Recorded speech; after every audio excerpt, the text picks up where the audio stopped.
welcome to my channel. Welcome to this video. It's me, Felix Leo. Today, I'll discuss with you the general history of Zambia. I'll be showing you the different parts of the country in the different segments, just not only Zambia, but its political history. Things that you need to know from the times of pre-independence, during independence, and after. You realize that politically, Zambia has moved from the times of the independence struggle, where the emergence of UNIP and ANC, which was led by Kumbula, the UNIP of Kaunda, and how and what happened for Kaunda to take over and not ANC and Kumbula. You realize that when they started the struggles of independence, they were fighting a common enemy then, which was the British South African company, which was taken over later by the British government under the colonial era.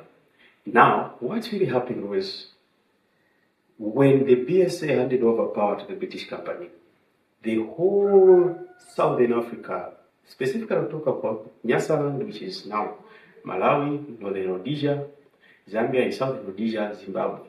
Zambia was like the economic backbone of these two, whilst the other two were just a settlement and trade routes and centers.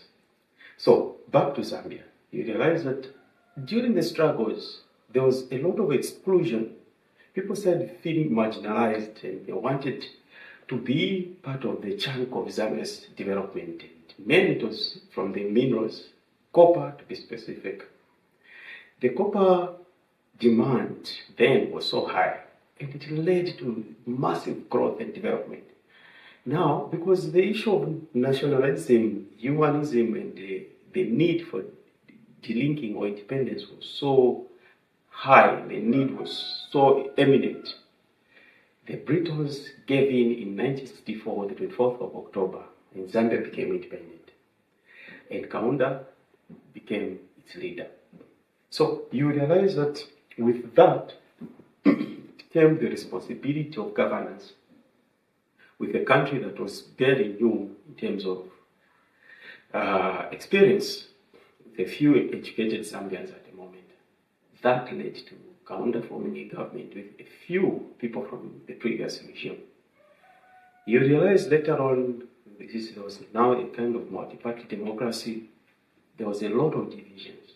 In the early 70s and late 70s, there was now the need to curb those divisions that were caused as a result of ethnicity, tribe, and political affiliations. So the idea was to unite the people and forget about the different differences that people had because of tribe. So it is why you saw Zambia moved from a multi-party democracy to one-party democracy, where internal politics played a role. UNIP became the only party, and if you have to be part of politics, you have to join the party. The justification was clear. Kaunda said, no, this is something that we need because we need to unite the country. And for sure, it was justified. There was a lot of discontentment that came because of that, because people felt excluded from certain positions or even economic participation, where there was just a few people that were enriching themselves. You see that there was now external and internal pressure. Zambia became highly indebted, and the prices of copper started falling. And there was now a drastic change where the economy of Zambia, which was booming, started slugging.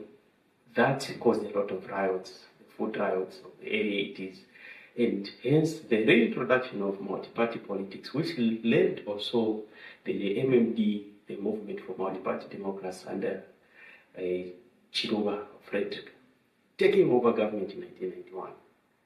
That was the beginning of multipartism again.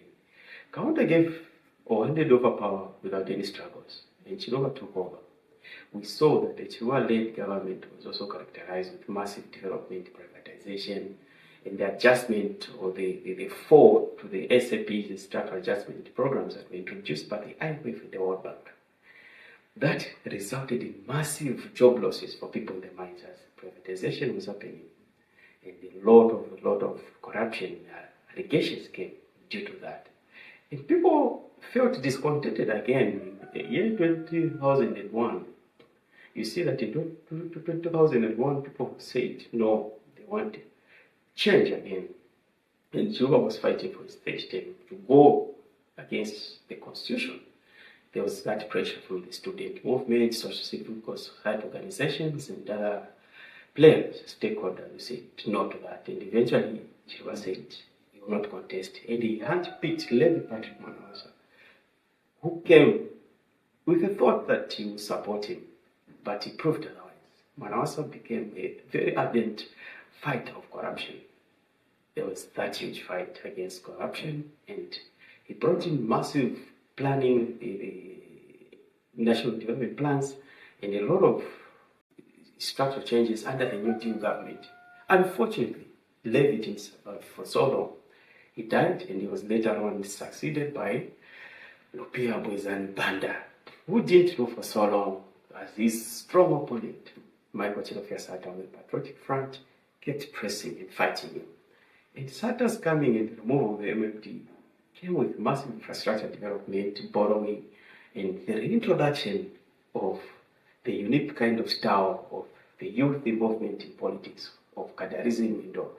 We saw that with Sata's patriotism, zeal to fight and push for the agenda of Zambia's development, he died also, and he was succeeded, voted, replaced by Edgar Chagwarungu, his successor, whom we saw that had similar policies and exacerbated whatever was happening under the PF regime. There was a lot of infrastructure development, macroeconomics, and people said no to just critical issues to do with behavioral issues, Kadarism, of course, the issue of promotion of mischief and lawlessness.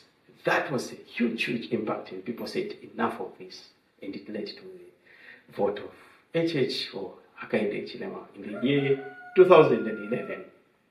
That saw a sudden shift where the youth took it upon themselves to change the government. As we will see again, I will narrate more about what has happened in the first 5 years of the United National Development Party, or the UNIP, in what they've done and how we are going in the elections this year in August to look at what will happen. Are they winning? Are they losing? What's coming to take place? We'll analyze all those in the next videos, party by party, president by president. Stay tuned and learn more from me.